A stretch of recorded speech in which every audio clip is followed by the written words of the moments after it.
Oh, he didn't hit it. Is it going down? Definitely clipping the leg stump, isn't it?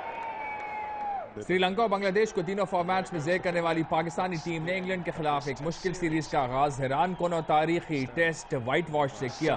دوسری طرف پی C B نے series کے دوران ہی نئے coach کے حوالے سے بیان بازی جاری رکھی. بارہا یہ موقف دیا گیا کہ محسن خان کی کارکردگی بہترین رہی ہے، تاہم بورڈ ایک کوالیفائڈ کوچ کا متلاشی ہے. ڈیو واٹمور ایک بہترین امیدوار ہیں. ذرائع کے مطابق بیشتر کھلاڑی ڈیو واٹمور کی تعیناتی کے فیصلے کے حق میں نہیں، اور اسی تناظر میں ان کی کارکردگی میں ڈرامائی تبدیلی آ گئی ہے. ناقدین کے مطابق ٹیم کی شکست کی وجہ کوچ کی غیر یقینی کے علاوہ خراب سلیکشن رہی. 4-0 کی شکست نے مستقبل میں مصباح کے بطور ایک روزہ کپتان اور بیٹسمن سوالیہ نشان لگا دیا ہے.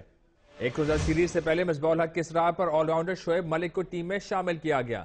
شعیب کو 2 میچز میں موقع ملے، بیٹنگ میں وہ ناکام ہوئے اور صرف ایک میچ میں انہوں نے 5 اوور پھینکے. ذرائع کے مطابق مصباح آل راؤنڈر حماد اعظم کو ٹیم میں کھلانے پر تیار ہی نہیں.